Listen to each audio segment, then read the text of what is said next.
I want you to hit me as hard as you can.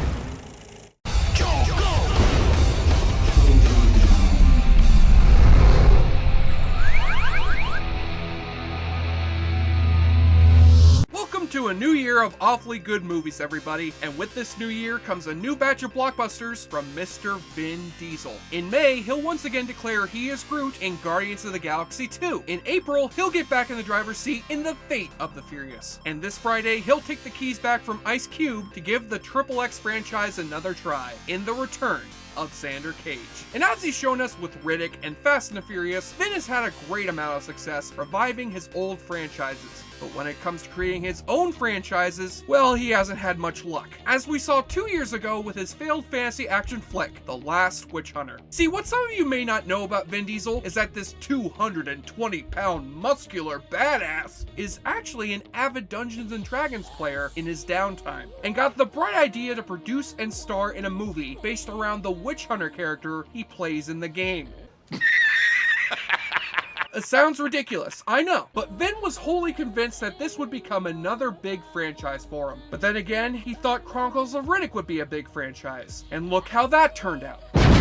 And The Last Witch Hunter would fall prey to that same fate, with the reviews being terrible, the box office being low, and the chances of a sequel next to non-existent. So let's see if this movie really deserved to be the last Witch Hunter. I mean, if Vin could revive the XXX franchise after being dead for over a decade, we just might get the next to last Witch Hunter, or The Pacifier 2, or Find Me Guiltier, or A Man Even More Apart. Nothing is impossible with Vin Diesel! So we open 800 years ago, as a society by the name of the Axe and Cross are on their way to face and defeat the witches who have brought the Black Plague upon their village. And the one we follow is Calder, played by Vin Diesel, whose wife and daughter were taken by the plague, and who ends up being the one who kills the Witch Queen, but not before the witch curses Calder with immortality. Hence he survives the fire which consumes the witch's lair, but sadly, his hair does not survive the fire. It's been a long day without you, my friend. But 800 years later in modern day, Calder has learned to live with his immortality, as he continues to hunt down rogue witches for the Axe and Cross, while changing his identity and getting a new priest to assist him in his duties every couple of decades. And his current assistant, played by Michael Caine, is preparing to retire and hand off his duties to Elijah Wood. Cause he's already had to assist one crime-fighting playboy for 3 movies, and he ain't gonna do that shit again.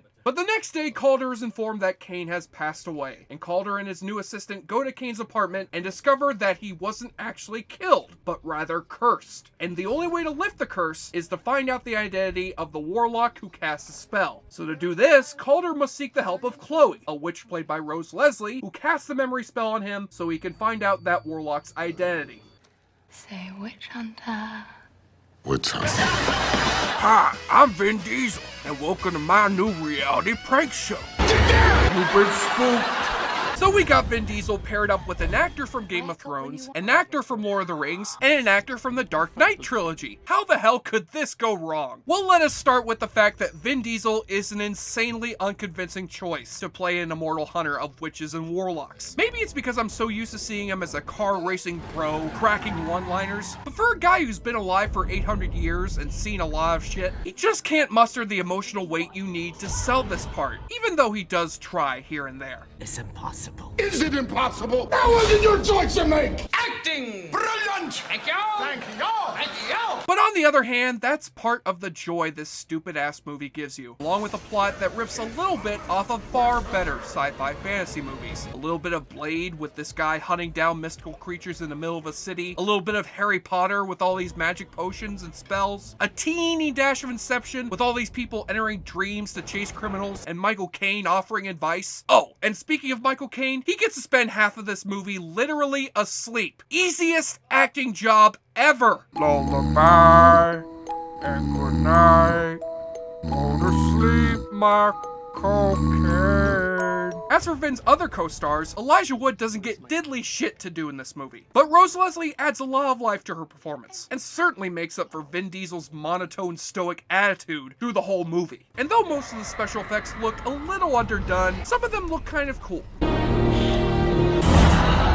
Holy shit, the black guy in this movie ended up being the witch in disguise all along? Boy, she is the Rachel Dolezal of the witchcraft community. And in the hands of a better screenplay and lead actor, the idea of a modern-day detective story in the world of witchcraft would have been a really terrific idea. But in the hands of Vin Diesel, the shit just doesn't fit. But the final product is still an immensely enjoyable B-movie, which moves at a fast pace, has plenty of stuff to poke fun at, and gives you enough dumb fun entertainment to make it worth checking out. As for Vin Diesel, well, he used to be a breakdancer dude, and the Breakin' franchise could go for a good reboot. Just throwing it out there. Double, double, toil and trouble. A bottle of vodka or beer that bubbles. That's the kind of witch's brew you need to conjure up for the awfully good drinking game. Take a shot or drink every time Vin Diesel blows on a window to detect the presence of witchcraft. Be glad you didn't get them wet. These are ancient runes. Oh sure, she gets to bring ancient runes onto an airplane, yet I get my pocket knife confiscated by airport security? Oh yeah, that's totally fair. Vin Diesel uses his healing powers. Oh well, now that Vin has broken his hand, how else is he gonna play with his hand shark? The witch unleashes another plague of insects. Try doing that with an iPad. Oh good, so our villain shares the same power as Beeswax from that old N64 game Vigilante 8. One of the villains breaks out some pocket sand. Pocket sand. And take a double shot when you hear two-time Oscar winner Michael Caine use the term witch prison. We took all the most powerful witches that ever walked the earth and put them in one place. The witch prison. As well as when Vin Diesel destroys a spider just by barreling through it. Oh, that is totally badass, but why the hell isn't Elijah Wood helping his boss defeat that spider? Oh yeah, that's right. Too many bad memories. And on the nudie watch, no skin will be shown during this PG-13 flick. But there are some very pretty actresses in it, namely that actress playing the ancient witch leader. She is a fox. At least until her anti-aging spell is broken, and we find out she actually looks like CGI Grand Moff Tarkin.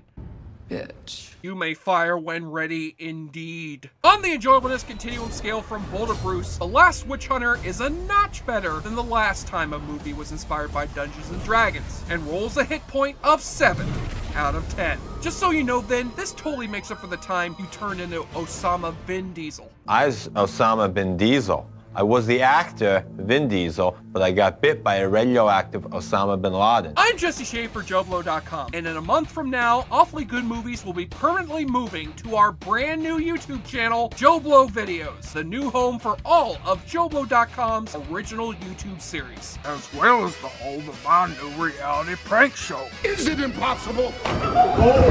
You've been spooked. JoBlo, he sure likes to drink